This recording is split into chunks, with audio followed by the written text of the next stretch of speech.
Bonjour et bienvenue dans ce podcast. Dans le cadre de Bâton Studio, j'interviewe des personnalités sur leurs croyances. Ici, nous parlons de spiritualité, de fantômes, de magie, de tarot, de vie après la mort, de substance et d'amour. Dans cet épisode, je reçois Caroline Drogo.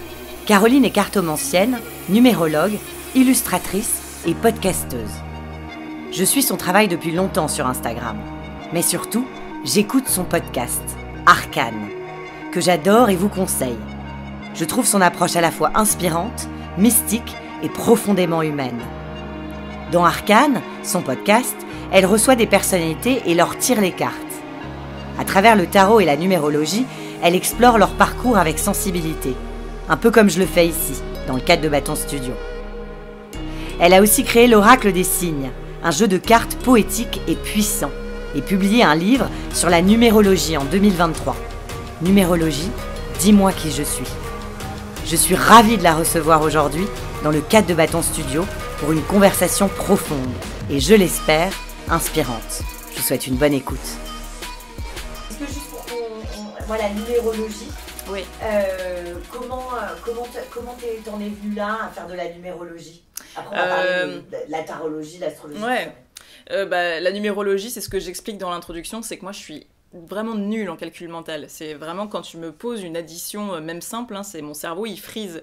Et je me suis dit, j'ai un peu la phobie des chiffres, donc je me suis dit, je vais essayer d'aller au-delà de cette phobie du chiffre grâce à la numérologie, parce qu'il y a ce côté spirituel aussi qui est super intéressant. Et en fait, c'est vrai que la numérologie, maintenant, je me vois pas faire des séances de tarot sans inclure la numérologie parce que c'est, je trouve, extrêmement complémentaire. Et je sais pas si t'en fais aussi, mais je fais pas mal, tu sais, d'événementiel avec des petits tirages flash lors de soirées, d'événements où t'as 5-10 minutes par personne. Et à chaque fois, je commence avec la numérologie parce que ça permet aux gens d'être beaucoup plus, posés. Tu sais, tu sors ta calculette, donc il y a un truc un peu plus tangible pour les gens. Et en quelques phrases, t'arrives à cerner la personne, dans quel cycle aussi est la personne. Et pour moi, ça, c'est vraiment, du coup, quelque chose qui est assez précieux. Et donc, je me suis quand même, lancée dans la numérologie comme ça, et c'est devenu vraiment une passion. Et même, tu vois, dans la vie, avoir les symboles des chiffres, c'est des signes qui sont vraiment très chers, quoi. Quel numéro es-tu? Je suis chemin de vie 4. Et en plus, je me souviens, parce que quand j'ai découvert que j'étais chemin de vie 4, j'avais 8 ans. Tu sais, c'était dans les magazines genre Femme Actuelle et tout. Ma mère était abonnée à ça. Et donc, je regardais, et moi, je voulais absolument être artiste, parce que j'ai toujours dessiné. Je voulais vraiment, tu vois, être illustratrice et être peintre et tout.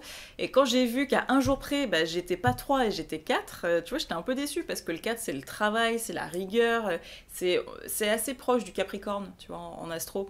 Donc, forcément, quand t'as 8 ans, t'as pas trop envie de savoir que faut que tu bosses et faire un truc, que t'es un Capricorne, parce que le Capricorne c'est un signe pour les vieux plutôt. Et je dis ça vraiment, on en parlera sur la phase astrologique, mais j'ai vraiment un énorme stellium en Capricorne, donc je suis très Capricorne. Et tu me fais des grands gestes apparemment, toi moi aussi. Très drôle. Donc voilà, donc je suis chemin de vie 4 et actuellement en année 4 aussi. Ok. D'accord. Ouais. L'astrologie? L'astrologie, c'est vrai que, tu sais, quand tu fais des images de l'illustration et tout, c'est vrai que l'astrologie, c'est plus sexy que la numérologie pour le coup, tu vois. Il y a plus d'images, t'as plein de symboles, c'est hyper imagé, puis c'est très lié aussi à la mythologie grecque, donc c'est super intéressant. Et on est quand même dans une culture où l'astrologie, c'est mainstream, quoi. Dans tous les magazines, même quand on était petit, t'as toujours ton horoscope, donc j'ai l'impression qu'on a toujours été un peu baigné là-dedans. En tout cas, moi, j'ai toujours beaucoup été attirée par l'astro, par, tu vois, la symbolique des signes. Enfin, vraiment, c'est quelque chose que j'aime beaucoup, que j'ai toujours aimé. Et en fait, au fur et à mesure, j'ai commencé à vraiment plus, tu vois, prendre des bouquins, me renseigner et tout. Mais ouais, l'astro, je trouve que moi, ce qui me plaît le plus, c'est vraiment ce côté symbole, imager les histoires et tout qui sont liés, les cycles aussi. Enfin, il y a un truc qui est hyper fascinant, je trouve. Je trouve aussi. Quel signe es-tu? Lunaire, tout. Ouais, ok, on fait la totale. Allez, c'est parti, Caroline. Écoute, comme je te disais, j'ai un énorme stellium en Capricorne, j'ai aussi un petit amas en Scorpion, donc je suis Balance, ascendant Capricorne, et Lune, Vénus en Scorpion.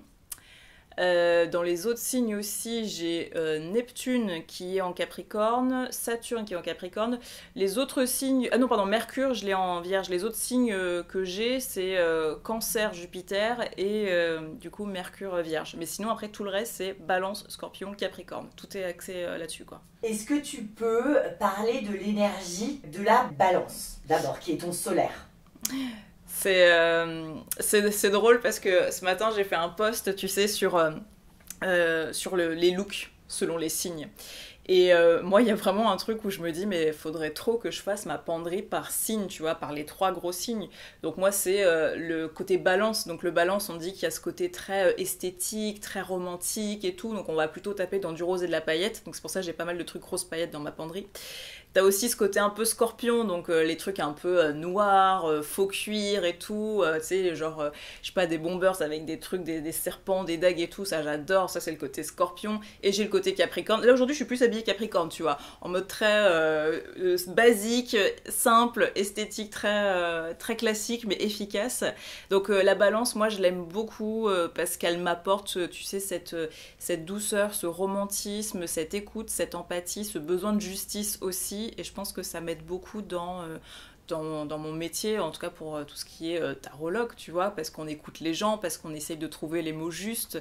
Je te fais les autres signes du coup, Scorpion, Capricorne. Ah, vas-y. Ouais, bah t'es la spécialiste, putain. Pour une fois qu'il y a quelqu'un avec qui on peut vraiment être dans le détail. Et moi, le Capricorne, c'est... tu sais, le Capricorne, je trouve que les gens, quand ils apprennent qu'ils sont Capricorne, c'est un peu comme le chemin de vie 4, ils sont toujours un peu déçus. Parce que le Capricorne, tu vois, il y a cette image de côté très austère, beaucoup dans la discipline et le travail. Mais moi, je sais que le Capricorne, c'est une énergie qui m'a sauvée, mais qui me sauve tellement dans ma vie, quoi. Parce que tu lâches jamais, parce que t'es toujours... et il y a cette image que j'aime beaucoup avec le Capricorne, c'est que il y a une montagne avec, tu vois, plein de défis, plein de neige, tu vois, c'est une énorme randonnée, mais tu lâches pas, quoi. Tant que t'es pas arrivé au refuge là-haut et tout, t'es avec ton petit sac, mais t'y vas. Donc moi, je sais que le Capricorne, ça m'aide beaucoup pour le travail, pour la rigueur, pour ce fait de ne jamais baisser les bras, tu vois, de toujours aussi peut-être voir des solutions et de se dire, bah en fait, on va avancer, coûte que coûte, on avance, quoi. Et le côté Scorpion, je l'aime beaucoup, mon côté Scorpion, parce qu'en général, quand je ne vais pas bien, là, je me mets en mode full Scorpion, donc je vais vraiment m'habiller en noir, je vais vraiment écouter de la musique un peu emo, un peu, tu vois, dark et tout, et je vais me plonger dans ce truc-là, parce que bah, j'ai pas mal de Scorpion en moi, et c'est vrai que le Scorpion, il va vraiment me pousser à être dans de l'intensité, et me dire, tu vois, bah, quand ça va pas, et bah, je vais vraiment aller creuser dans ces parts d'ombre pour comprendre pourquoi ça part pas. Ça va, pourquoi ça ne va pas. Et c'est pour ça que je me dis, heureusement que je suis pas full balance, ou tu vois, au Capricorne, à me dire, bah non, on n'a pas le temps, ou vas-y, je vais mettre de la paillette et on avance, et je vais me prendre le temps de dire, bah vas-y, je suis au fond de la piscine, bah on va y rester un peu pour voir ce qui se passe, pour décortiquer, dénouer, et comme ça, quand j'aurai compris, intellectualisé le truc, je pourrai remonter, quoi. Donc moi je trouve que je suis trop contente d'avoir, tu sais, ce Big Free, cette trinité, parce qu'il y a un peu de tout. Il y a le côté esthétique, le côté artistique, le côté intense, le côté travailleuse, donc moi je trouve que ça fait un super thème, je suis contente. Enfin il n'y a pas de mauvais thème, hein, mais moi j'aime bien le mien, quoi. Et pour les livres, tu disais que tu avais écrit des livres, alors moi j'en connais un. Ouais. C'est le message pour toi, là. Oui, le livre oracle. Ouais. Et il y en a un autre? J'ai écrit un livre sur la numérologie. Donc là, c'est vraiment les bases, parce que la numérologie, tu sais, comme je te disais, il y a un côté qui est un peu moins sexy. Puis c'est vrai que moi, dans les bouquins que j'ai, ça ressemblait à des livres de maths. Donc quand t'es comme moi, un peu, tu vois, moi, les maths, c'est des très mauvais souvenirs d'enfance. Je me suis dit, fallait un truc un peu sexy. Et donc je voulais faire un livre un peu pop pour vulgariser, pour pas faire peur aux gens, tu vois, pour leur dire, bah en fait c'est un outil que tu peux avoir au quotidien, regarde ce que ça peut t'apporter, quoi. Donc j'ai fait ce livre sur la numérologie, j'ai fait aussi un livre sur, tu sais, pour apprendre le tarot, mais c'était un peu en mode cahier de vacances, un truc très ludique avec plein de petits exercices et tout, pour vraiment être dans les bases et t'approprier l'outil.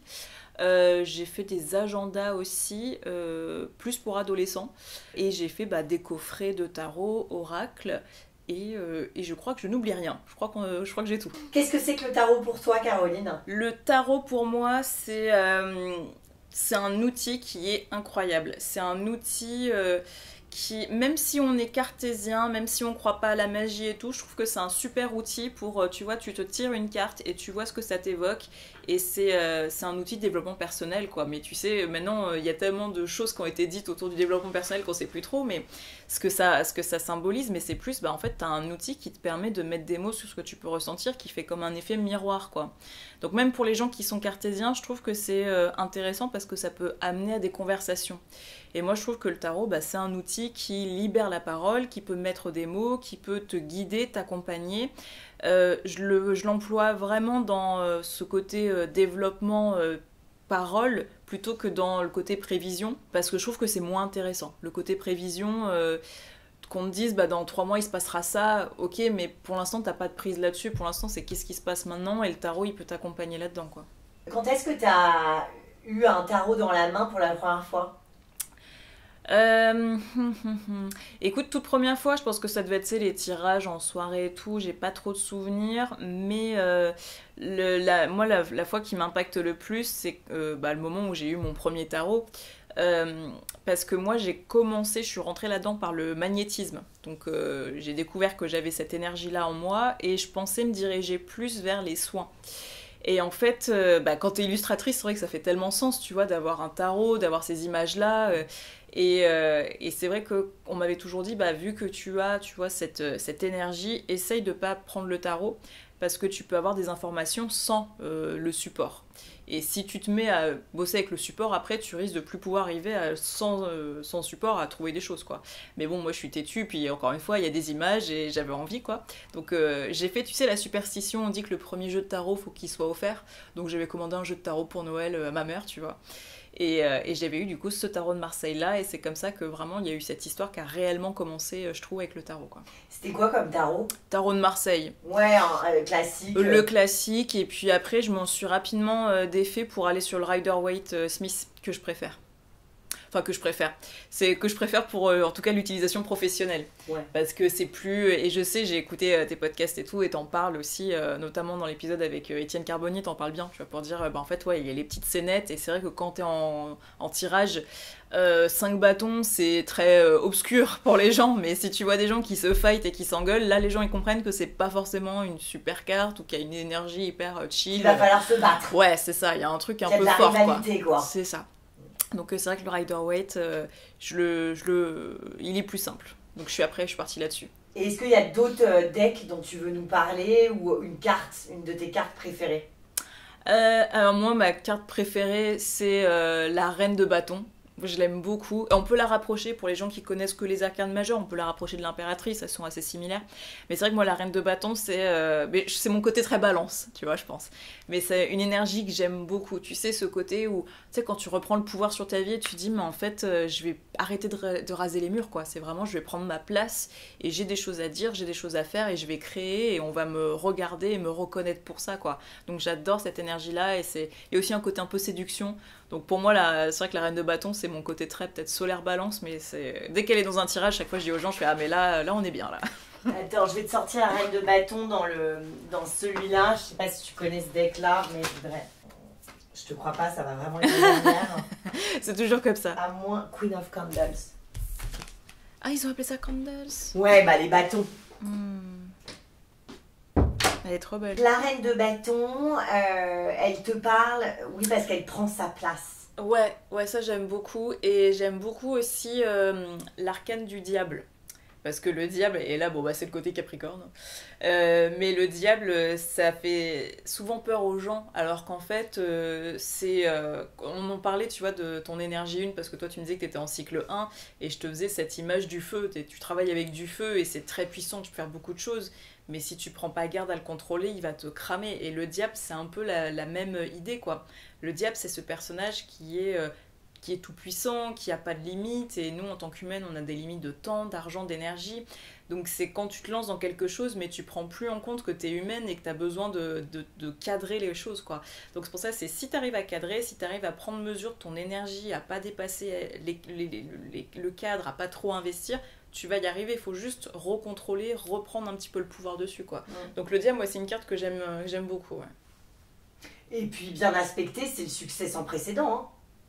Enfin, tu vois, si elle est inspectée, si elle est bien, c'est les passions, et c'est la réussite financière. Désolée d'être matérialiste, mais Bah, il faut. Ouais, enfin, si t'as l'impératrice suivie du diable, ouais, c'est pas...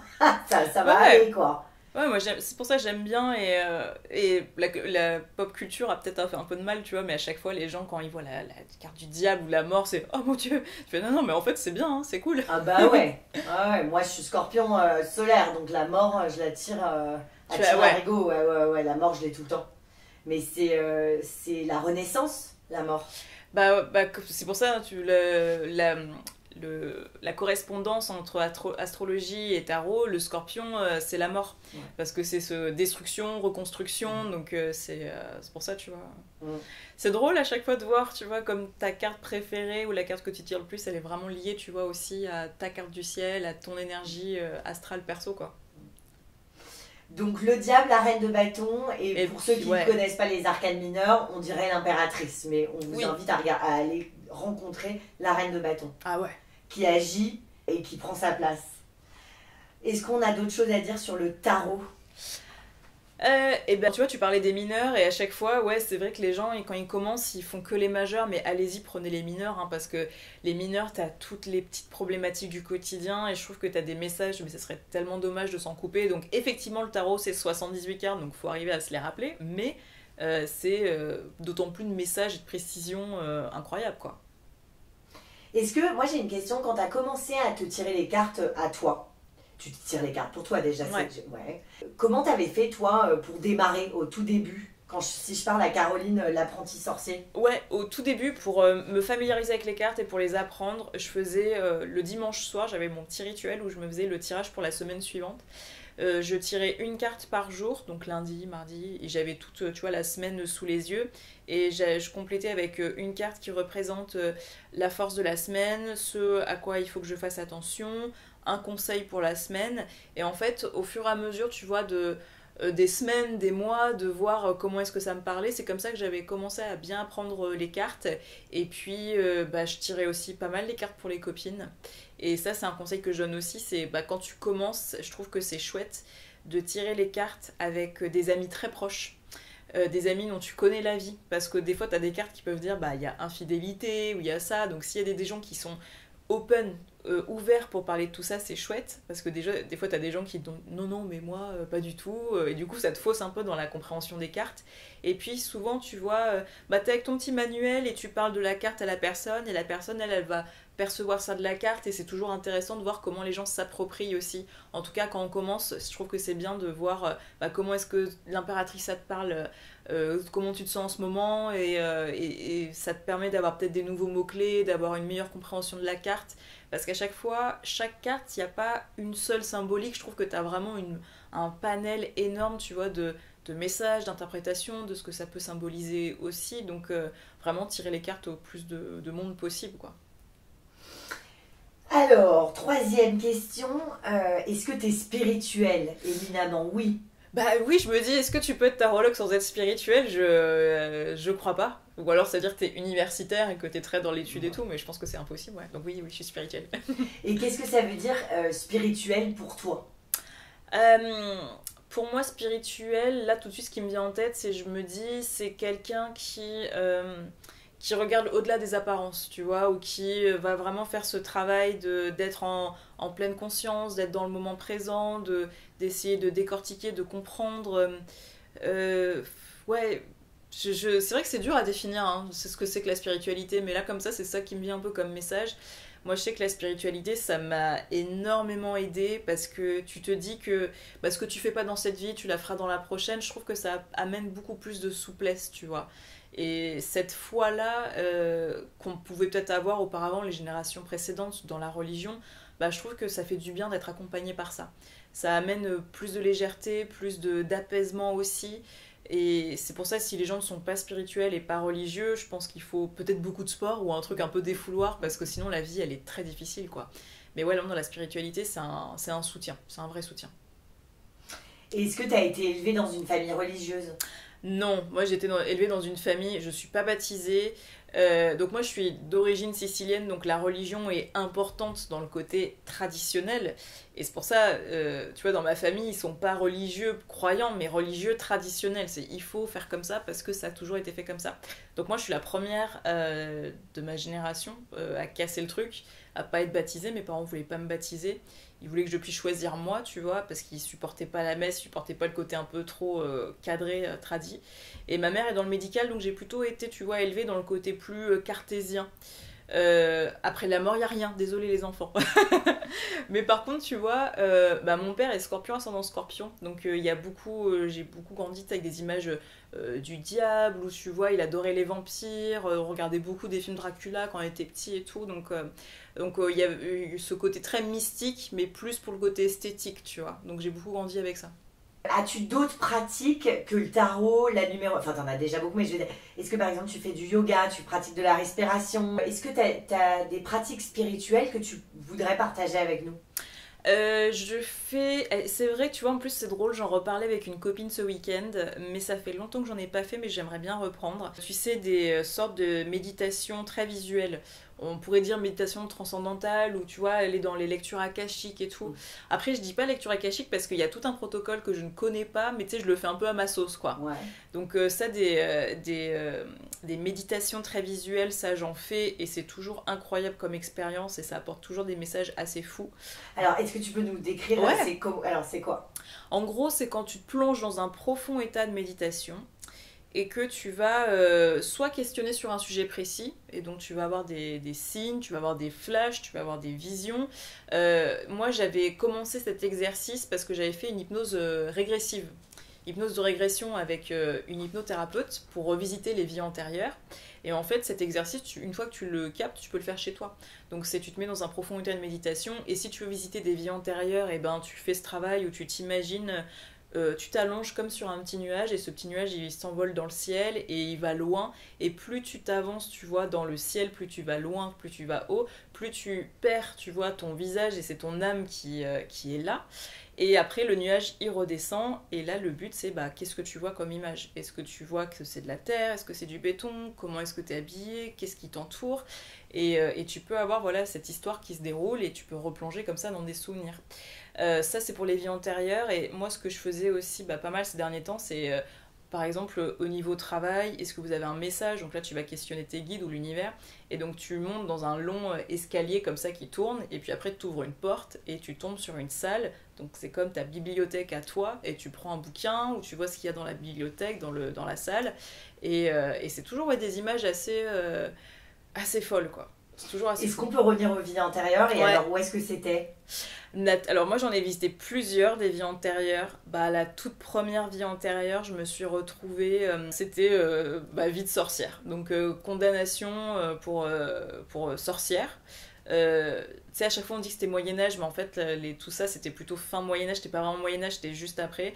Donc je vois que je suis en Allemagne, il n'y a pas d'indice, mais je sais que je suis en Allemagne et que je suis une femme, et je me vois vêtue, tu sais, vraiment, tu sais, la tunique là, du condamné, quoi, donc blanc avec plein de boue et tout, avec beaucoup de gens autour qui me hurlent dessus, qui me crient. Il y a un truc très... et c'est vrai que c'était bizarre, tu vois, cette hypnose, parce que donc il y a la thérapeute à côté qui t'accompagne, et je me suis retrouvée dans ce sentiment que j'ai jamais eu dans cette vie-là, mais un profond sentiment de solitude. Mais tu vois, c'est ce truc où tu dis, mais je me suis jamais sentie aussi seule de ma vie, quoi. Donc il y avait des sentiments que j'avais jamais ressentis, que ça a été vraiment... tu vois, ça remonte à la surface, et je me suis retrouvée à faire une espèce de crise de panique et tout pendant la séance, à pleurer et tout. Je savais, mais qu'est-ce qui se passe?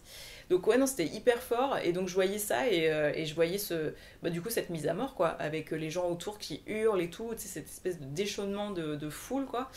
Et donc après la fin, la thérapeute m'avait dit, bon oui, du coup vous êtes dans cette vie là parce que cette fois-ci en fait il n'y a plus rien pour vous entraver, donc il n'y a plus rien qui va vous empêcher d'explorer le tarot, tout ça. Donc dans cette vie il faut y aller, quoi, faut pas vous limiter, faut se lancer. Et c'était assez fort comme expérience. Après je l'avais refait pour d'autres vies antérieures, j'avais fait d'autres j'avais regardé pour d'autres vies, mais Ok. c'est assez fou, quoi. T'avais déjà fait toi ou pas? T'as déjà essayé ça? Je l'ai fait, mais alors c'était pas une spécialiste. Bon, de toute façon, on est là pour toi. Oui, pardon. Ouais, j'ai déjà fait. J'ai déjà fait et ma numérologue m'a dit beaucoup de choses parce que la numérologie, on peut voir ça, les numéros. Et donc, moi, je me suis fait pourchasser dans la neige. Parce que je sais plus quoi, enfin je me suis fait bannir dans cette vie-là aussi, c'est quelque chose que je reproduis et là je l'ai libéré, je m'en suis aidée d'une psychanalyse, enfin voilà. Mais le fait d'être bannie, c'est un truc qui me suit. Ouais. C'est-à-dire je suis souvent bannie. Je suis souvent tu sors.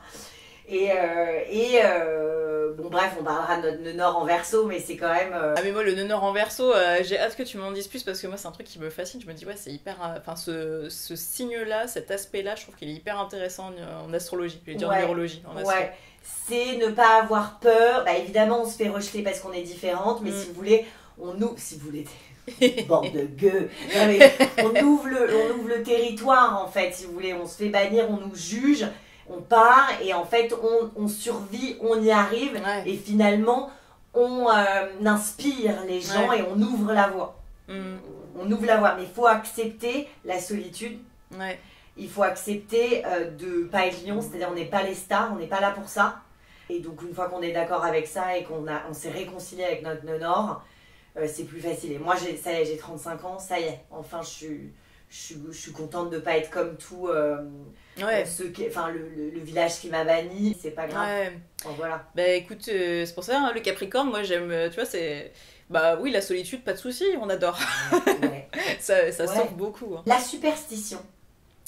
Alors, moi je me considère pas comme superstitieuse, mais je me dis, les gens, peut-être que les gens peuvent penser que je suis superstitieuse. Est-ce que, tu vois, quand tu rentres dans un nouvel appartement et tout, bah moi forcément je vais sauger ou je vais mettre du sel quelque part, tu vois, je vais installer le truc. Donc ça peut, pour certaines personnes, paraître comme une forme de superstition, mais moi c'est plus comme un nettoyage obligatoire pour pas emmagasiner trop d'énergie.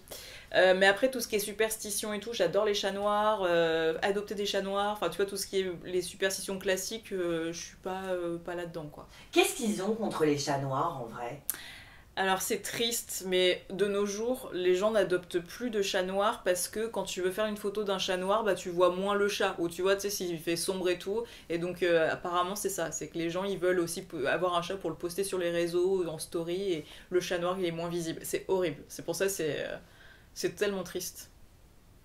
Ah oui. Ouais. C'est triste. C'est un des critères. Ok, bon. Donc t'es pas trop superstitieuse, mais quand même un petit peu parce que t'as des rituels hygiéniques, énergétiques. Ouais. Je pense que les gens le voient comme une forme de superstition, mais moi je le vois comme non, mais en fait c'est du... Ouais, ok. Bon, alors il est évident qu'on a plusieurs vies. Oui, enfin moi je crois beaucoup à ça, ouais. Si tu fais de l'astrologie, si tu t'intéresses un peu, et je dis pas je dis, si on s'intéresse un peu à l'astrologie, c'est évident qu'on se réincarne. Est-ce que toi tu peux partager qu'est-ce qui se passe après la mort ? Eh ben tu vois, je te parlais de cette hypnose de régression où on visite cette vie et en fait avec cette hypnothérapeute-là, à chaque fois, elle t'amène, tu vois, dans l'après, dans qu'est-ce qui se passe après et tout, parce qu'elle, dans sa pratique, elle dit c'est important que tu coupes avec cette vie-là, que tu vois qu'il y a eu une fin. Et donc ce qui se passe après, moi de ce que j'ai vu visuellement, c'est que ton âme, elle part et ça va dans, du coup, le cosmos, tu vois, le côté très... tu vois les planètes et tout, tu vois il y a un ciel étoilé hyper sombre et moi ce que je voyais c'était t'avais un chemin très fin, très lumineux, violet avec une espèce d'arche et devant cette arche et ce chemin lumineux il y avait une personne sage, tu vois, tu sais le vieux sage et tout qui m'attendait pour me dire bah voilà bienvenue, cette vie est terminée et tout, et tu sais qui me marquait vraiment le truc de bah cette vie est terminée donc maintenant on t'invite à rentrer, passer sous cette arche, et quand tu passais sous cette arche ben tu perds ton enveloppe corporelle et c'est ça qui était fou, plus tu te rapproches, parce que ça faisait un long chemin violet qui amenait vers une forme de spirale blanche qui tournoyait, et plus je m'approchais et plus je me sentais magnétisée et tu vois je me transformais comme dans une espèce de petite boule noire qui après allait rejoindre toutes les autres boules noires, parce que dans cette spirale blanche il y avait plein de petites boules noires qui tournoyaient, tu vois, et pour moi c'était un peu les âmes qui venaient pour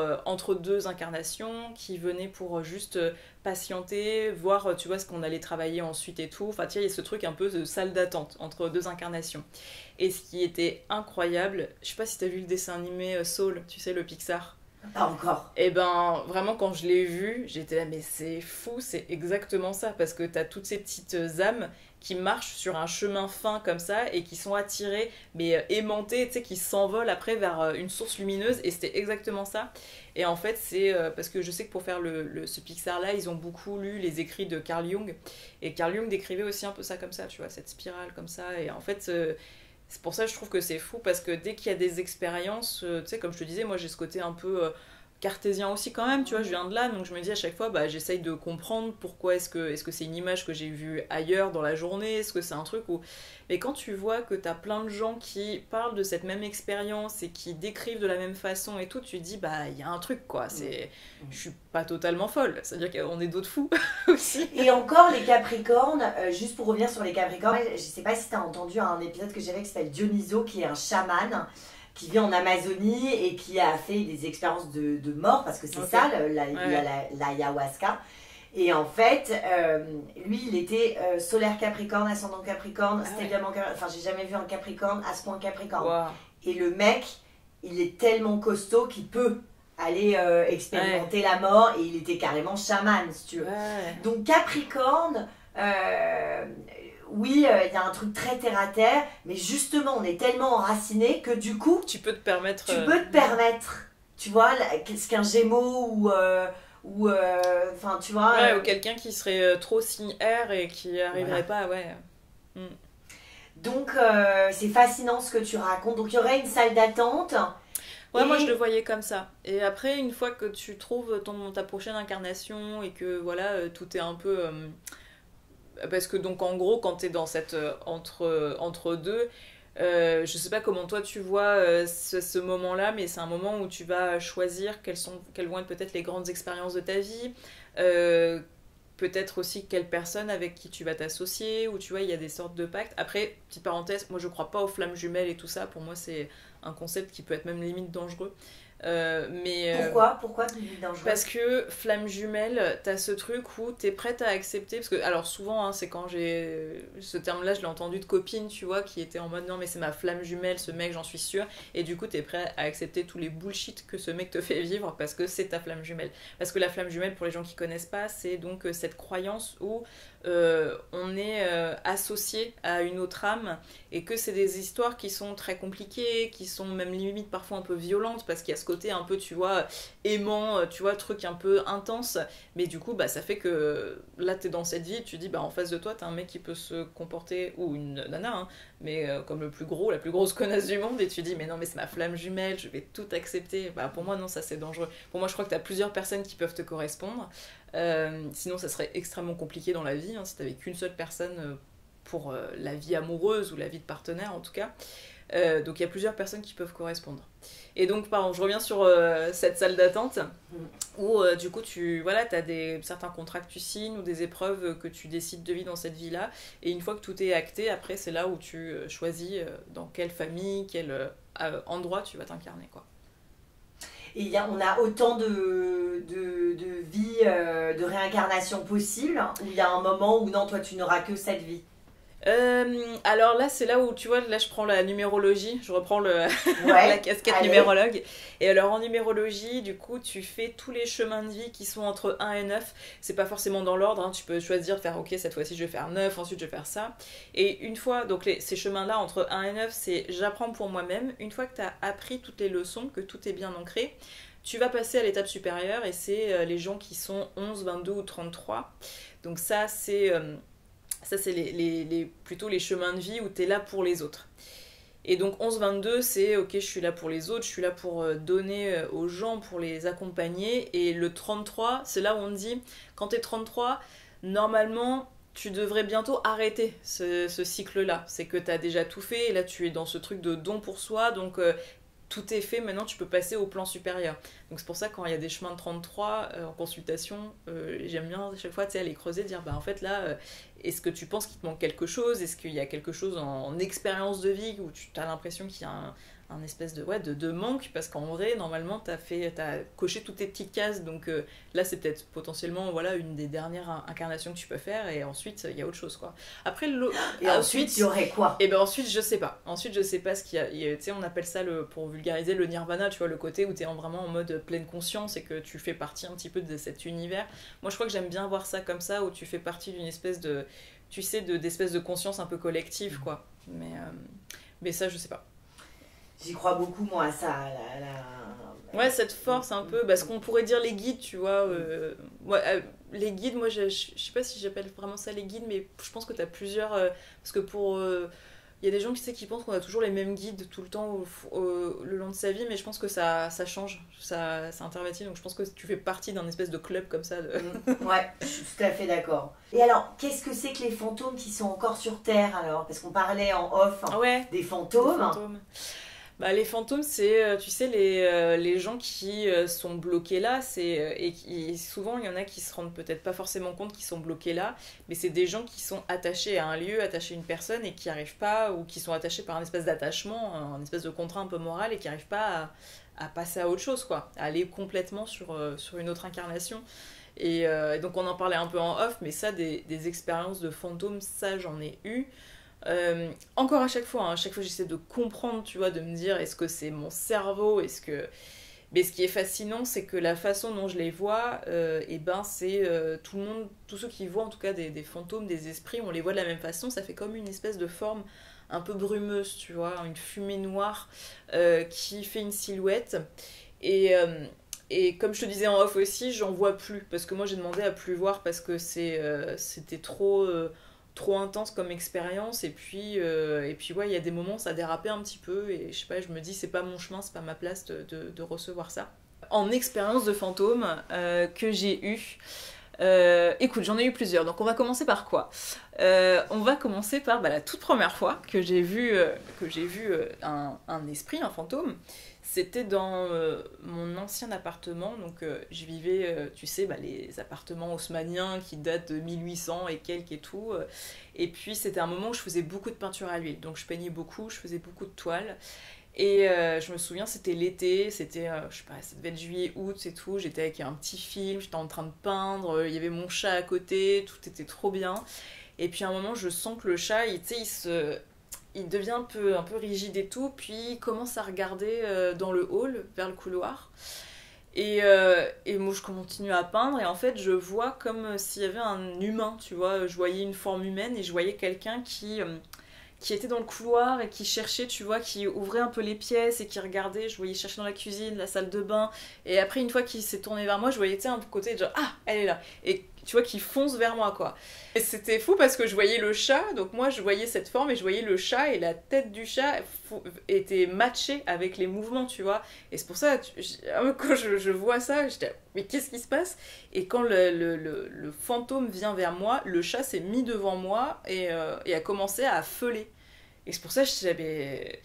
Et donc au bout d'un moment, je disais, bon, attends... Donc c'était la première expérience, et à ce moment-là, je tirais déjà les cartes, et j'étais déjà beaucoup dans la spiritualité, mais je disais, attends, il y a un truc qui va pas, est-ce que c'est trop de térébenthine, c'est trop de produits, tu sais, pour la peinture? Donc je suis bon, attends, je vais aérer un petit peu, parce que c'est peut-être mon cerveau. Mais en même temps, le chat, il a vu le truc aussi, donc je disais, c'est pas possible. Donc j'aère un petit peu, je fais bon, tu sais, j'essaie de reprendre mes esprits, j'ouvre la porte, j'allume, je fais bon, bizarre. Et au bout d'un moment, je referme, je me remets à peindre, et puis en fait, je revois ce personnage qui est là, quoi. Et à un moment, je parle au chat, je fais, on est d'accord que toi aussi, tu le vois, quoi, parce que je voyais le chat qui regardait, et le chat qui se tourne vers moi, mais tu sais, en mode, mais fais quelque chose. Et qu'est-ce qu'il voulait, ce mec-là? C'était un mec, non? Moi, je le voyais comme un... C'est ça qui est bizarre, c'est que tu vois juste une silhouette, mais je le voyais comme un homme assez jeune, 30-40 ans, tu vois, assez grand, assez élancé. Mais tu sais, vraiment, il y avait ce truc de... Il me cherchait, quoi. Tu sais, il me cherchait, il voulait me parler, il voulait faire un truc. Donc ça, c'était la première expérience. J'ai eu d'autres expériences, et donc à chaque fois c'était des formes brumeuses, mais il y a eu une fois où j'ai vu quand même un visage, et c'était dans un bar, et en fait c'était un bar qui était un ancien squat avant, et ça je l'ai appris après. Donc un bar, enfin tu vois, classique et tout, c'était un moment, c'était l'ouverture, donc j'étais seule, j'attendais des gens. Et puis je vois un homme extrêmement mince, et je voyais juste, tu vois, le visage, et je voyais un visage très émacié, très mince, mais malade, tu vois, avec il n'y avait pas d'yeux, il y avait juste des trous noirs comme ça, et en fait, mais vraiment quelqu'un qui était pour moi abîmé. c'était abîmé, quelqu'un qui était sous l'emprise de la drogue et que ça avait très mal tourné, et je voyais que c'était un homme et qui me montrait son bras et qui tapait le bras, et pour me montrer en fait sur son bras, dans le coude, il y avait une énorme tache noire, tu vois. Et pour moi, il me montrait comment il était mort. Enfin, je l'ai vu comme ça et je fais ok. Enfin, c'était assez fort. Dans les autres, j'ai 2 autres petites histoires à te raconter de fantômes. Non, peut-être 3. Ouais, c'est vrai que j'en ai pas mal au moi, final. j'ai toute là, j'adore. J'adore. Il y en a une autre, et c'est pour ça, parce qu'à chaque fois, tu vois, c'est des histoires où il y avait que moi et cet esprit-là, et pas d'autres gens pour témoigner. Et puis, il y a un moment, je bossais dans un endroit. Et puis, dans cet endroit-là, j'arrêtais pas de voir, pareil, tu vois, un espèce de fantôme comme ça. Et quelqu'un qui me montrait sa gorge. Et c'était plutôt un homme âgé, là, pour le coup. Et donc, il arrêtait pas de montrer sa gorge. Et donc, je vais voir le propriétaire de l'endroit pour dire, j'ai une question bizarre, mais est-ce qu'il y a quelqu'un qui est mort et tout ? Et là, l'homme est devenu blanc en disant ouais, en fait, l'ancien propriétaire s'est suicidé ici, on l'a retrouvé pendu, et c'est là où tu bosses, en fait, c'est un peu au-dessus. Et c'est pour ça que je suis ok, donc d'accord, donc en fait c'est lui, quoi. Mais il fait ouais, mais t'es pas la première à me le dire, il y a déjà d'autres gens qui m'ont dit qu'il y avait des choses bizarres et tout dans cette pièce-là, donc c'était et c'était bizarre parce que, mais en même temps ça me confirmait aussi que je suis pas folle. Non, bien sûr que non. Et dans les autres histoires, ma famille a une maison, donc c'est une maison familiale, c'est une vieille maison qui a des centaines d'années, et c'est un monsieur qui avait construit cette petite maison-là. Et en fait, donc on y va l'été en général, et puis il y a un été où j'y vais, et tous les soirs, vers, je sais pas, 2-3 heures du matin, je suis toujours réveillée, mais tu sais, je me réveille un peu en sursaut, parce que comme si on m'avait donné un coup de pied dans le lit, quoi. Et à chaque fois, je me réveille et je vois, tu vois, un mec, plutôt une personne âgée, un vieil homme âgé, tu vois, tu sais, qui part, tu sais, un peu courbé comme ça, tu sais, comme une démarche de personne âgée, qui, tu sais, en marmonnant et tout. Je suis là, ok, en fait. Et donc, j'en ai parlé à ma famille, je pense que le propriétaire est encore là et qu'il est pas très content. Donc on avait saugé la maison en famille et tout, et là ça s'est beaucoup plus, ça s'est apaisé après, mais ouais, il y avait un truc un peu comme ça. Et la dernière histoire surtout que je vais te raconter, c'est c'est le dernier esprit humain que j'ai vu, parce que maintenant je vois pas mal de chats. Je sais pas si t'en vois aussi des fois, tu sais, des petits chats passer et tout. J'en ai vu un la semaine dernière chez moi. J'en ai parlé à mon copain qui est extrêmement cartésien. Lui, il est capricorne et tout. Il me fait, écoute, moi, je demande à voir pourquoi, mais je t'écoute, je t'entends, je respecte, mais j'ai du mal. Je t'aime quand même. Je t'aime, mais j'ai un peu de mal à concevoir le truc. Et donc, je lui ai dit, ouais, je me suis levée la nuit, puis j'ai vu un fantôme de chat qui allait boire à la fontaine de notre chat à nous et tout. C'est trop mignon. Ça, ok, d'accord. Et donc, ouais, le dernier fantôme humain que j'ai vu, parce qu'après j'ai demandé à ce que ça s'arrête, parce que ça m'avait fait un peu paniquer, c'était le 1er janvier. Je sais plus quelle année, mais c'était le 1er janvier, donc bon, forcément, le 31 au soir, j'avais fait la fête et tout, j'étais dans le mal, donc le midi, j'avais décidé de me faire du riz blanc, et le reste je l'avais mis, je sais plus, dans un saladier et tout, j'avais laissé traîner parce que j'étais en gueule de bois, j'étais pas bien. Minuit, je me dis allez, on va se coucher et tout, donc je vais me coucher avec le chat. Et là, j'entends dans la cuisine le saladier qui bouge, mais tu sais, j'entends le bruit parce que le saladier, il était posé sur ma machine à laver, il était posé à plusieurs centimètres de distance, il n'y avait rien qui pouvait le faire bouger, et j'entends le saladier qui bouge et qui s'explose par terre. Et je vais dans la cuisine, et donc le chat était avec moi, donc c'est pour ça que je peux pas accuser le chat, et il monte jamais sur les meubles et tout, mais je peux pas l'accuser d'avoir bougé le saladier. Et donc je vais dans la cuisine, et là je vois le saladier exploser par terre, avec tout le riz par terre et tout, et je dis, ah, mais c'est trop bizarre, puis je chantais qu'il y avait quelqu'un à côté, quoi.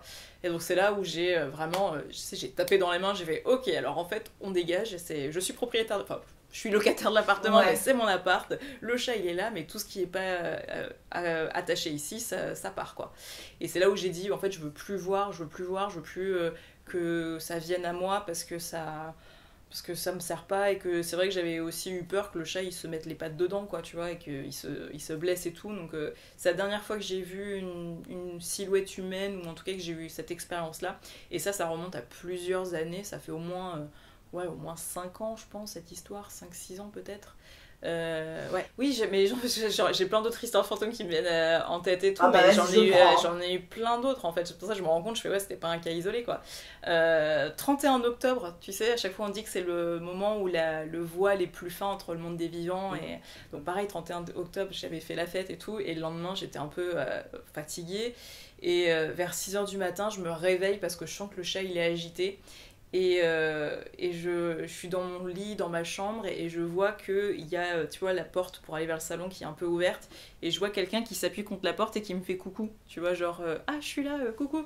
Et je suis oh non, trop tôt, je fais non, c'est pas possible. Donc il y avait ça, et puis il y avait aussi mais c'était qui? Bah c'était quelqu'un, mais tu vois, pour moi c'était vraiment à chaque fois des gens qui venaient parce qu'ils sentaient que je pouvais peut-être les aider, tu vois, les aider à passer. Et la seule fois où j'ai fait cet exercice de faire passer quelqu'un, c'est qu'il y avait un esprit d'un petit enfant chez moi. Parce que je voyais une toute petite silhouette, mais tu vois, ça devait être un enfant, je sais pas, 5-6 ans. Et tu vois, à chaque fois, la silhouette, elle sautillait. Et ce qui était fou, c'est que la silhouette interagissait avec le chat. Parce que je voyais le chat, tu vois, qui sautait, qui partait en courant, avec le petit enfant qui lui courait après et tout. Et donc à un moment, tu vois, parce qu'à chaque fois, c'est vrai que les fantômes, à chaque fois j'avais ce truc de non mais allez-y, partez. Et quand j'ai vu ce petit enfant, j'ai fait bah attends, je vais le garder là parce que je sais pas, je vais me renseigner sur comment on fait passer et tout. Donc je dis pas à cet enfant de partir, je lui dis bon ok, reste là si tu veux, je vais me renseigner. Et puis j'avoue, j'avais un peu zappé, et à un moment j'étais sur mon bureau, j'étais en train de dessiner, et là je sens un petit enfant, mais tu sais, qui vient sur la table, c'est un peu comme les enfants quand ils font genre tu fais quoi et tout, et j'ai oh merde, il est encore là lui, ah ouais ok d'accord.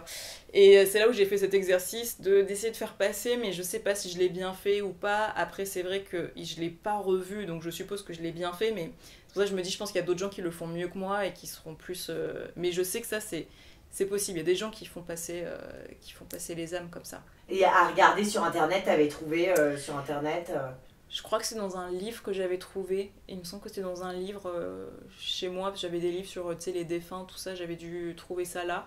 Mais en fait, il fallait faire comme une forme de méditation où t'imagines, tu vois, cette espèce de lumière, et essayer d'appeler les gens qui sont reliés à cette personne-là pour qu'ils l'appellent, lui dire non mais en fait viens par là et tout. Et essayer de faire monter, tu vois, mais c'est pour ça, c'est vrai que je trouve que c'est fascinant, et en même temps pour les gens qui sont cartésiens, c'est tellement dur à comprendre tout ça, parce que oui, même enfin moi il y a encore des gens qui me disent l'astrologie, non mais n'importe quoi, oui. Genre, bon écoute, bah là c'est la base de la base. Genre c'est pas grave quoi. Est-ce qu'il y a une dernière histoire parce que quand même t'as l'air d'avoir ce don de les voir, effectivement, t'en as pas voulu. Ouais. Mais t'avais ce don. Ouais, bah écoute, je l'ai coupé, et c'est pour ça des fois je me dis, est-ce qu'il faudrait que je réouvre ça, mais ouais, je sais pas. C'est pour ça que je me dis, peut-être qu'un jour je le réouvrirai, quand je sentirai que je peux aider plus, que je suis disponible pour ça aussi, parce que faut l'être quoi, parce que c'est quand même des interventions qui débarquent de jour comme de nuit et qui sont pas demandées. Quand j'étais célibataire ça allait, mais tu vois, quand t'es avec quelqu'un et tout, tu fais non mais attendez 2 secondes, on finit la série, j'arrive. Ça peut faire bizarre pour l'autre en face. Ouais. Alors ma question préférée du podcast, s'il y a de la magie dans la vie, où est-elle? Raconte-moi une expérience magique. Alors moi l'expérience, ouais, j'en ai plusieurs, mais celle qui est la plus récente et qui vraiment moi m'a porté énormément, c'est que je te disais aussi en off, l'année dernière j'ai eu un cancer, donc ce cancer là, je précise que je savais que je pouvais pas en mourir, que j'avais pas de chimio à passer et tout, donc c'était juste une très grosse opération. J'ai eu un cancer du rein, donc il a fallu m'enlever un rein, mais n'empêche que c'était quand même assez flippant, stressant, et on sait pas trop dans quoi on s'embarque quand on se lance là-dedans, et ça nous tombe un peu dessus du jour au lendemain, quoi, parce que c'est vrai que en fait, tu fais un contrôle comme ça, et en fait tu repars avec vous avez une masse, faut opérer au plus vite, faut faire ça, enfin tout se chamboule, quoi. Et donc moi c'est un moment où je me suis dit ok, tu sais, j'avais vraiment une espèce de brume dans mon cerveau et tout, enfin tout était assez compliqué. Et j'avais demandé, je fais ok, l'univers, enfin là faut vraiment m'accompagner, faut me tenir la main, faut pas me lâcher. Donc je veux être bombardée de signes. Je veux toujours avoir des signes sur ma route, me sentir que tout ira très bien et tout, me lâchez pas, quoi. Et c'était fou. Parce que j'avais énormément, les heures miroirs, tu sais c'est classique, mais j'ai eu beaucoup d'heures miroirs. Et je devais aussi passer énormément d'examens, de scanners et tout. Et à chaque fois, mon numéro, c'était numéro 88, numéro 22. Et c'était par exemple, tu sais, le ticket de la salle d'attente, il sort 8h08 et vous êtes numéro 22. Enfin, tu vois, il y avait plein de trucs comme ça.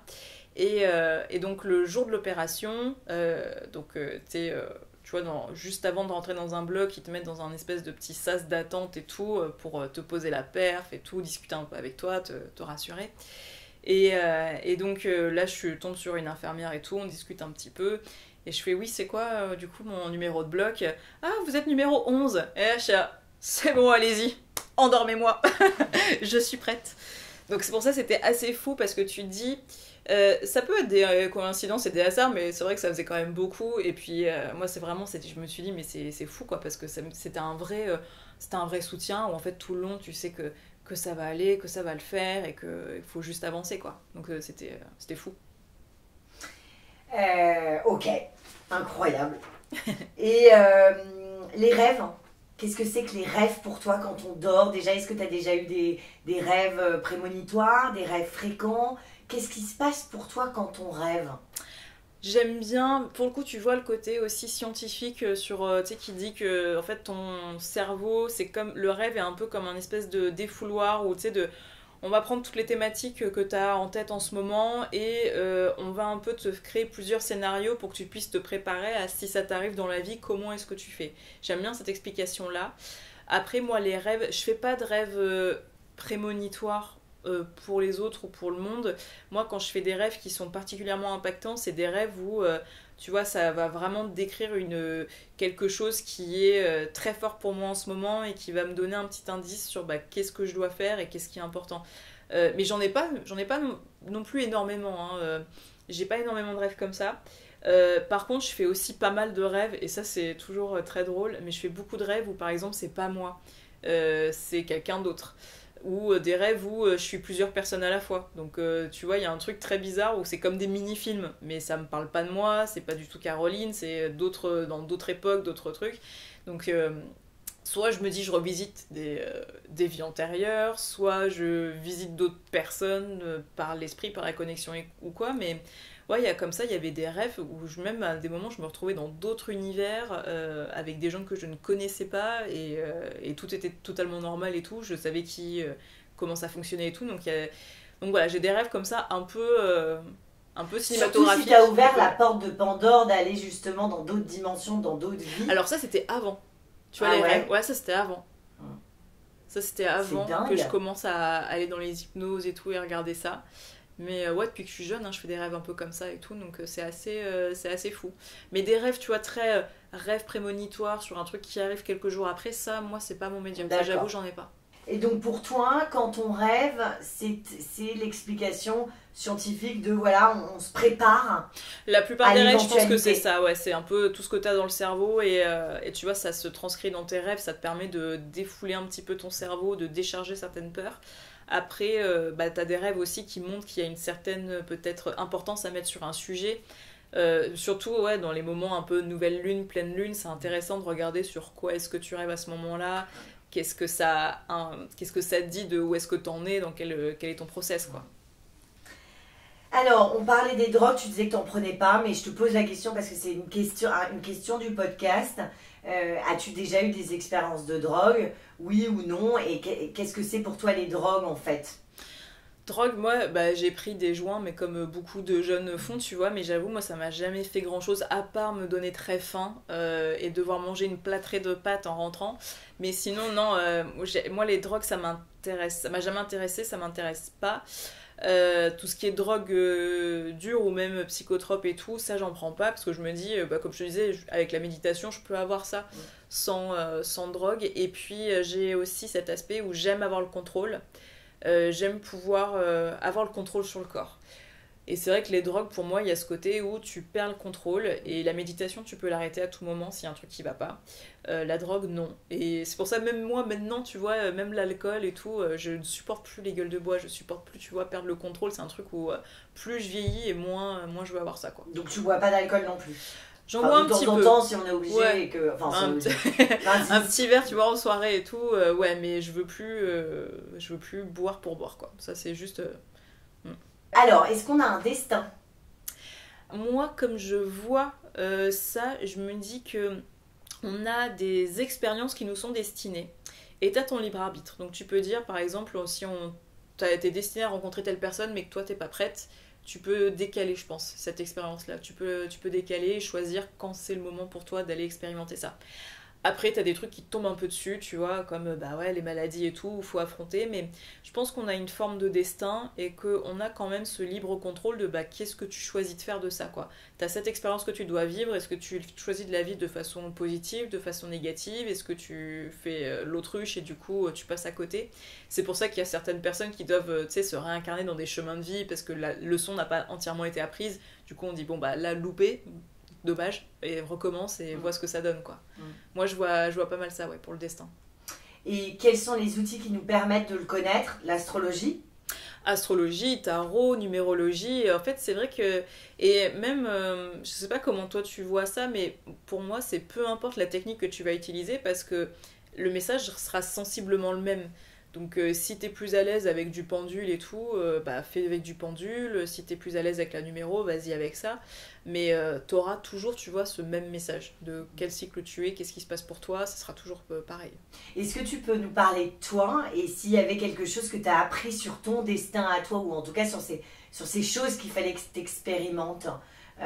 Donc tu nous as parlé de ton chemin de vie, de tous tes, de tes placements, mais en termes de destin vraiment, qu'est-ce que tu as appris sur toi? Bah tu vois, on parlait tu sais, avec l'hypnose de régression, le fait d'accepter cette différence-là.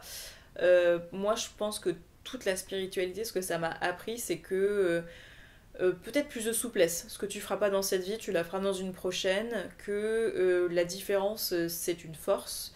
Que c'est pas forcément, faut pas forcément être dans un schéma de succès classique pour réussir. Mais ouais, c'est ça, c'est pas mal, beaucoup de souplesse. Je pense que c'est ça que ça m'a appris, moi, personnellement. Je réfléchis si j'ai pas une autre réponse à apporter à ça. Je trouve que c'est une belle question. Mais ouais, pour moi, c'est vraiment ça, c'est ce lâcher-prise-là. C'est en fait, c'est pas grave. C'est pas grave, ça se fera autrement. Tu sais, le côté, en fait, ce qui doit venir vient à toi. Et si c'est pas fait pour toi, bah tant pis, force pas, quoi. Ah, j'y crois beaucoup à ça. Ouais, ça, c'est vraiment quelque chose... où j'y crois, tu vois, je me dis si c'est trop compliqué, si c'est pas grave, c'est que ça devait pas se faire, ouais. Donc tant pis, next. Bravo pour le scorpion qui est en toi, c'est quand même le scorpion, on dit que c'est le plus fort pour changer, tout ça, mais enfin, c'est dur de lâcher, hein, quand on est scorpion. Ouais. On dit, ah mais toi t'es scorpion, t'es fait pour renaître, pour te transformer, pour faire pour te réinventer, ouais, enfin bon... Et un petit côté têtu aussi, un ouais, peu, ouais, donc, moi je trouve ça dur de lâcher prise, hein. Enfin, en plus Mars en scorpion, moi, donc vaut mieux me couper la main, moi, que de me faire lâcher, hein. Ouais, mais j'y arrive un peu mieux. Mais j'aime bien ta réponse, ouais, de faire confiance, lâcher, ouais, ce qui t'est destiné ne te passera pas à côté, quoi. Ouais, je pense beaucoup à ça, ouais, et surtout, tu vois, avec... bah, c'est vrai qu'avec le cancer, ça fait aussi beaucoup réfléchir sur la vie et tout, et je me dis, ouais, en fait, bah, ça, je pense qu'aussi d'avoir été dans la spiritualité, ça m'a aidée, parce que je suis beaucoup plus à l'écoute de mon corps. Donc tu vois, quand tu sens qu'il y a un truc qui va pas dans le corps, bah tu vas pas laisser traîner. Et puis aussi, j'avais fait toutes les démarches médicales parce que j'étais en année 2 Et les années 2, c'est des années où il faut faire attention au médical. C'est des moments où tu peux passer des check-up et tout. Donc j'étais, ah bon, cycle 2, j'ai ça. Mais en plus, le symptôme que j'avais, c'était prise de poids. Et j'avais pas de douleur, j'avais rien. C'est pour ça, moi, ça a vraiment été un cancer silencieux. Donc c'est pour ça que vraiment, j'aurais pu totalement passer à côté. Tu vois, je pense que si j'étais pas dans la spiritualité, si j'étais, tu vois, plus... moins là-dedans, je me serais dit, bon, bah, je prends du poids, je vais faire plus de sport, et puis voilà, quoi. Alors que là, je me suis dit, bon, cycle 2, il y a des trucs qui vont pas, on va checker, quoi. En quoi tu crois ? À l'humain. Je crois beaucoup à l'humain, tu vois, comme quoi que l'humain peut se réinventer, peut s'améliorer, peut apprendre de ses erreurs. Même si je te cache pas qu'en ce moment, c'est un peu difficile avec la politique et avec l'actu. Je dis, bon, des fois, ça prend plus de temps, mais on y croit quand même, on croit en l'humain.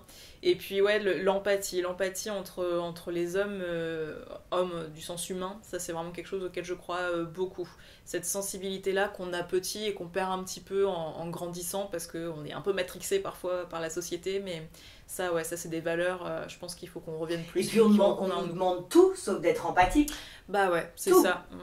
Enfin... C'est pour ça, tu vois, je me dis que, comme tu disais, que la société, il y a ce côté un peu de... Le féminin reprend aussi plus sa place, on revient à une forme d'égalité, bah, l'empathie, elle aura aussi plus sa place dans ce processus-là, quoi. C'est quoi l'amour pour toi ? L'amour, c'est la base. Au final, c'est très cucu et tout, et toutes les chansons d'amour parlent de ça, mais c'est vraiment la base, et tout commence par ça. C'est tu commences à faire quelque chose parce que tu aimes, parce que ça t'attire. Donc pour moi, l'amour, ça doit être un socle dans tout ce que l'on fait, je pense. Parce que quand c'est fait avec amour, et bah du coup c'est aligné. C'est ça, ouais. C'est ça, et c'est fait, et ça n'a pas à être parfait, quoi. Ça a été fait avec le cœur, et ça a ses imperfections, mais c'est ça aussi qui fait que c'est beau, quoi. Et qu'est-ce que tu dirais sur l'amour-propre est-ce que toi, tu as réussi à t'aimer ? Est-ce que tu arrives à t'aimer ? Ouais, moi, j'ai pas trop eu de lutte par rapport à ça.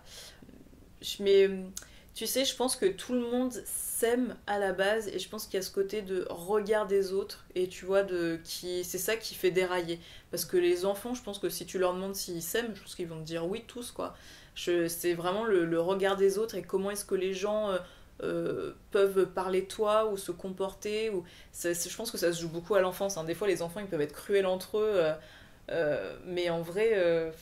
Pourquoi je suis partie là-dessus? Attends, je suis partie loin. L'ego, c'est bien aussi. C'est pas un truc qui est négatif. L'ego, c'est juste, je sais que je mérite ça. Et s'il y a des gens qui me font des critiques, bah, je sais que c'est pas aligné avec ce que je pense. Donc, bah, ils peuvent penser ça, mais tant pis pour eux, quoi. Donc, ça sauve aussi, ça sauve pas mal, quoi. Et t'opposes l'amour à la haine, toi aussi, ou pas? Je sais pas si on l'oppose, parce que... pour moi, je me dis la haine, c'est quand t'as un cruel manque d'amour et que du coup t'es dans ce sentiment-là intense, mais je pense pas que ça soit une opposition, je pense que c'est un manque de.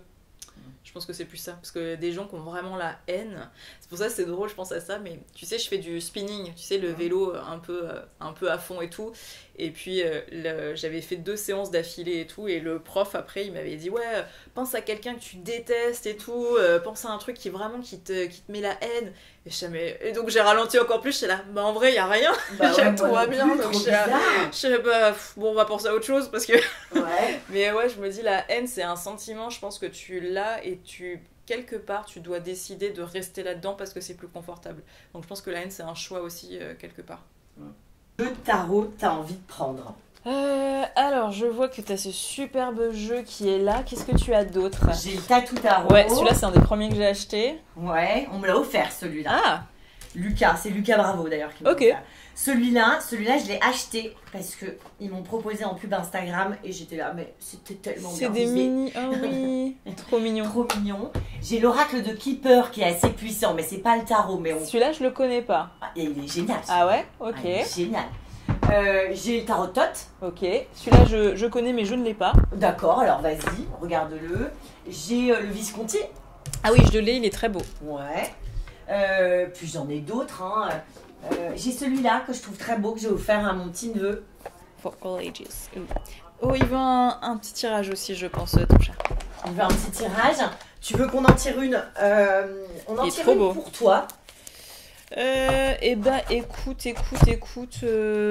Est-ce que t'as un Rider Waite classique aussi? Ouais. J'ai j'ai un Rider-Waite. Alors, j'ai la version comme ça et j'ai la version comme ça. Ça, c'est celui-là. C'est le vrai. Enfin, ça c'est vraiment le Rider. J'ai le tarot d'Osho aussi. Eh ben écoute, on en a parlé pendant Ouais. le podcast, donc on va prendre le classique. Le classique. Le classique. Ok, et bah c'est parti. Alors, avec moi, c'est vous qui mélangez les cartes. Ok. Et c'est toi, en fait, c'est moi qui vais l'interpréter, mais c'est toi qui vas la tirer. D'accord. Est-ce que tu as une question aujourd'hui ou juste tu veux voir un message qui vient à nous? On va faire un message qui vient à nous. D'accord. Tu respires bien. Tu coupes. Hein. Voilà. Je coupe à ma façon, d'accord. Ouais. Et je sais pas comment tu fais, mais moi Ouais. j'aime bien faire le petit arc-en-ciel là comme ça, tac tac tac tac tac. Ok. Tu respires un grand coup et t'en tires une. Écoute, il y a celle-là là qui m'attire bien. Tu nous la montres? Waouh! Bon bah écoute, Donc- je suis contente. Ah bah, c'est génial. Nous voilà avec le magicien. Est-ce que tu peux juste... Attends, je fais comme ça. Nous voilà avec le magicien. Donc Caroline a tiré le magicien. Le magicien, c'est le premier arcane majeur du tarot. C'est le premier enseignant que croise le fou. Il te dit que, justement, quand on veut, on peut. Il suffit de croire à ses rêves et de se concentrer. Il y a du pain sur la planche, ok? Mais tu as tout en toi et à disposition pour avoir la vie dont tu rêves, Mhm. ok? Ça te dit qu'il y a de la magie dans l'air. Au cas où Très bien. on est des Ouais, si on doutait un petit peu de tout ça encore. Tu l'aimes bien, la carte du magicien? Ouais, moi je l'aime beaucoup et tu sais, j'ai un atelier où je parle des symboles dans le tarot et c'est vrai que cette carte elle est superbe au niveau symbolique. T'as pas mal de symboles à décrypter, mais celui qui est peut-être le plus important, c'est que tu sais, sur la table, on retrouve toutes les familles qui composent le tarot. Donc en gros, t'as l'épée, t'as le bâton, la coupe, le pentacle. Donc t'as tout ce qu'il faut, t'as tous les outils en toi pour y arriver. Et puis aussi, c'est le commencement de quelque chose. Donc c'est toujours un projet qui commence parce que le battleur, le magicien, il a le bâton de la parole dans sa main. Et après, le monde, la dernière carte du tarot, elle a les deux bâtons, quoi. Donc c'est pour ça, à chaque fois, moi, le magicien, je me dis, bah, c'est un projet qui commence et il faut que tu communiques sur ce projet, il faut que tu en parles, il faut que tu oses prendre ta place aussi et que tu réfléchisses bien aussi à tous les petits détails parce que, tu sais, cette carte, on la rapproche beaucoup des comédiens aussi. Donc, les gens qui... bah voilà, ils apprennent leur texte, ils vont choisir leur costume, le décor, tout est peaufiné, tout est cadré. Donc c'est toi aussi, il faut que tu aies ce côté-là de qu'est-ce que tu veux, essaye de projeter un rêve, de bien être précis sur ce que tu veux et donne-toi les moyens d'y aller, quoi. Donc écoute, c'est une bonne carte, une bonne énergie. Ok, ça va bien avec le printemps. Divinement bien. Oh, c'est gentil. Et tu préfères la version battleur, enfin quand il s'appelle le battleur ou quand il s'appelle le magicien? Ah, moi j'aime bien le magicien. Je préfère le magicien. Le battleur, c'est un peu attention, le monde matériel est là pour nous tromper. C'est le monde intérieur quand même qui est plus riche. Bon, bref. Tu m'en tires une. Alors attends, je fais la même chose. Est-ce que toi t'as une question, t'as quelque chose ou c'est pareil, petit message comme ça Qu'est-ce que tu préfères, une question ou un message? Tu sais, moi dans mon podcast à chaque fois je dis écoute, on peut faire quelque chose de général et après quand on coupe le micro là on fait si on sent qu'il y a une question un peu, on n'a pas trop envie que... Écoute, je vais y aller à l'impudeur. Ouais. Je vais poser une question amoureuse. Ok. On m'a dit en numérologie que cette année, j'allais rencontrer quelqu'un avec qui j'allais vivre une grande histoire d'amour. Ok. Je voudrais savoir si le tarot me confirme ça. Vas-y, choisis une carte. Alors, je remélange ou je prends sur ton... Ah oui, sur pardon, ton- vas-y, Enfin, oui. Je remélange quand même. Vas-y, on Je vais remélange, approprier pardon, un peu vas-y, oui. un peu le truc. Donc là, on va voir Caroline, magicienne, me tirer les cartes. I'm so excited. Déjà, c'est vrai que t'es en année 1 en numérologie, donc le mois de septembre est un très bon mois. Le mois de septembre, je sais pas si la personne qui t'avait donné, tu vois, cette indication t'avait donné un peu un temps, une Elle m'avait fenêtre. dit l'été. Été, fin été alors, parce que c'est vrai que, ouais, pourquoi pas juillet, mais pour moi, il y a vraiment le septembre, c'est là où ça commence, quoi. Septembre, c'est là où t'as vraiment ça démarre. Et ça au moment démarre où bien. tu me le dis, j'ai des papillons dans le ventre. Non, hein.